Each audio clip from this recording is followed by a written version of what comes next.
News Telugu channel కి welcome. Telangana Rajya Sabha అభ్యర్థులు సింఘ్వి ఆస్తులు అక్షరాల 2558 కోట్లు. మరి డీటెయిల్స్ లోకి వెళ్తే తెలంగాణ నుంచి ఖాళీ అయిన 2 రాజ్యసభ స్థానాలకు కాంగ్రెస్ పార్టీ అభ్యర్థులుగా సీనియర్ అడ్వకేట్ అభిషేక్ మను సింఘ్వి అలాగే వేవ్ నరేందర్ రెడ్డి నామినేషన్ అయితే దాఖలు చేసిన విషయం అయితే అందరికీ తెలిసిందే. మరి మార్చి 5న ముఖ్యమంత్రి రేవంత్ రెడ్డి ఇతర మంత్రుల సమక్షంలో అసెంబ్లీ సెక్రటరీకి నామినేషన్ పత్రాలు అయితే సమర్పించారు. కాగా నామినేషన్ పత్రాలతో పాటుగా సమర్పించిన అఫిడవిట్ లో వీరిద్దరు తమ అప్పులు ఆస్తుల వివరాలను అయితే వెల్లడించారు.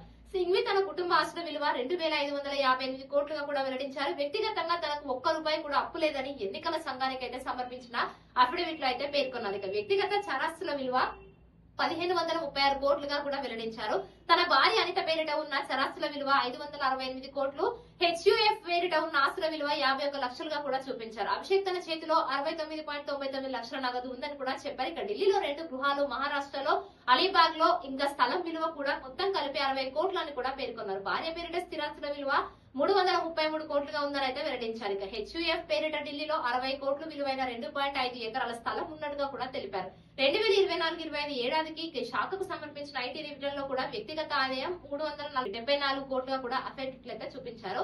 ఇక వేవ్ నరేందర్ తన కుటుంబ ఆస్తులు 41.5 కోట్లుగా అయితే వెల్లడించారు. మొత్తం అప్పులు 1.62 కోట్లు ఉన్నాయని తెలిపారు. తన భార్య పేరుతో 7.33 ఎకరాలు అలాగే కుటుంబ ఆస్తి కింద మరొక 15.17 ఎకరాల భూమి తన పేరిట కేసముద్రంలో అయితే ఉందని కూడా ఆయన అయితే తెలిపారు.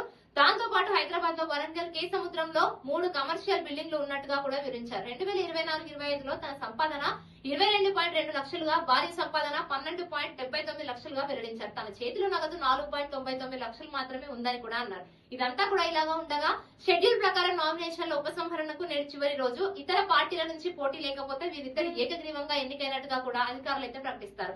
ఒకవేళ అనివార్య కారణాల వల్ల పోటీ ఉంటే మార్చి 16న ఉదయం 9 గంటల నుంచి సాయంత్రం 4 గంటల వరకు పోలింగ్ నిర్వహించి అదే రోజు సాయంత్రం ఫలితాలను కూడా వెల్లడిస్తారట.